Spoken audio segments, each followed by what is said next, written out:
Police চাইলে সবকিছুই করতে পারে, তার প্রমাণ আরও একবার উঠে এলো।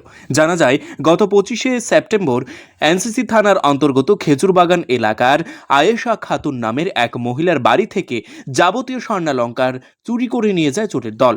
পরে এই বিষয়ে ক্ষতিগ্রস্ত মহিলা এনসিসি থানায় লিখিত অভিযোগ দায়ের করেন।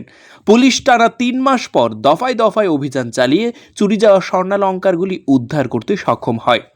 এই অভিযানের নেতৃত্বে ছিলেন এনসিসি থানার ওসি সুশান্ত দেব। রবিবার চুরি যাওয়া স্বর্ণালংকারগুলি আয়েশা খাতুনের হাতে তুলে দেওয়া হয়।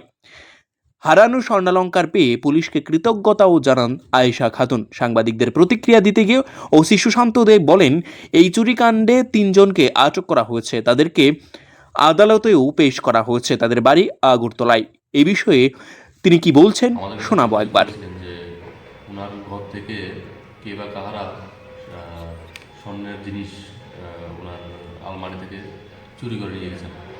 সেইবার একটা আমরা মামলা নিয়ে আমরা তদন্ত করে আমরা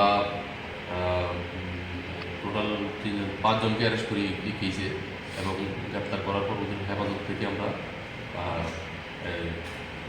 2টা নেকলেস, একটা মঙ্গলসূত্র এবং একটা আংটি, গোল্ডেন অর্নামেন্টস উদ্ধার করার পরে গ্রেপ্তারকৃত আসামিদেরকে আমরা মাননীয় আদালতে পাঠাই, এবং আজকে মাননীয় আদালতের আদেশ বলে আমরা এই উদ্ধারকৃত স্বর্ণালংকারগুলি আমরা ওই ওনার কাছে আমরা হ্যান্ড ওভার করছি। কতদিন আগে কতদিন পরে এটা রিকভারি হয়েছে আজকের ঘটনাটা যেটা 2.5 মাস হয়ে গেছে। 2.5 মাসের মধ্যে আমরা আজকে হ্যান্ড ওভার করছি। যাদেরকে গ্রেপ্তার করেছে তারা কি আগরতলারই না অন্য কোনো জায়গায়? আগরতলারই। হ্যাঁ, তাদের নাম কি পাওয়া যাবে? একজন এমডি শাহরব, অজয় গোয়ালা, দেবাইশ দাস সহযোগী।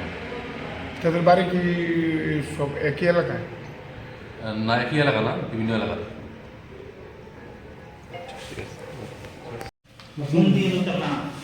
পড়ালেখা নিশ্চিত